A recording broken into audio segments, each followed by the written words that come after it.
Oke teman-teman, coba lihat ini. Jadi ada narasi yang sedang digaung-gaungkan oleh kelompok oposisi, yaitu narasi tentang reformasi jilid 2. Sebenarnya saya sudah lama melihat fenomena ini. Fenomena di mana kelompok oposisi ini, ya kita sebut saja mahasiswa kebanyakan yang idealis, yang kalau bicara politik itu nggak jauh-jauh dari teori konspirasi, sehingga mereka seringkali berasumsi narasi mereka bahwa pemerintah sedang mengatur skenario di belakang layar supaya bisa menguasai negara, mengeruk kekayaan negara, menindas rakyat.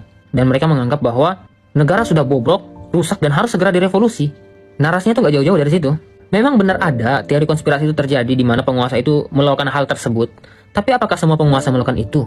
Dan apakah karena pemimpin hari ini bukan orang yang kalian pilih sehingga kalian melayangkan narasi itu kepada penguasa hari ini?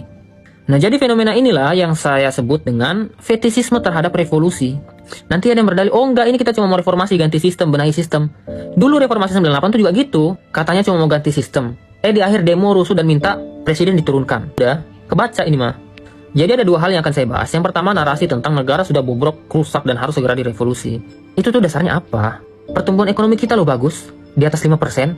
Approval rating pemerintah 79%. Kita sudah swasembada pangan, menuju swasembada energi. Persoalan sistem sedang dibenahi. Sumber daya manusia ditingkatkan. Posisi tawar Indonesia di kancah internasional sudah mulai dipandang. Terus dasarnya negara bobrok itu apa? Sebenarnya saya memaklumi, memang ada persoalan-persoalan yang sedang kita hadapi.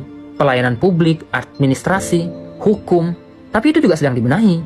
Dan problem-problem itu tidak menjadi alasan dan melegitimasi bahwa kita harus segera melakukan revolusi, negara kita bobrok. Tidak sesimpel itu. Nah, jadi ini juga ada satu pola yang sering saya lihat dari narasi oposisi. Jadi ada satu potret kecil yang terjadi di satu daerah, satu problem gitu terjadi di satu daerah, kemudian dijadikan persoalan nasional, padahal tidak terjadi di tempat lain gitu loh. Ini selalu jadi pola. Yang kedua, kenapa saya sebut dengan fetisisme terhadap revolusi? Karena mereka terlalu terobsesi. Di bayangan mereka ini, prestasi mereka sebagai mahasiswa yang katanya agen perubahan itu ya, itu mungkin di kepala mereka satu-satunya hanya dengan menjadi agen revolusi. Sehingga itu menjadi satu kebanggaan tersendiri buat mereka. Merasa menjadi aktor sejarah dan jadi superhero gitu. Tapi gini loh, reformasi tidak sesederhana itu.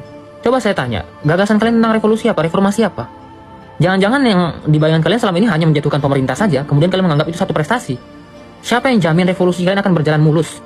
Kalau tiba-tiba ada kudeta militer, kemudian militer menguasai negara, atau bahkan kita terseret kepada perang saudara. Kan banyak itu contoh-contoh seperti Libya, Sudan, Irak.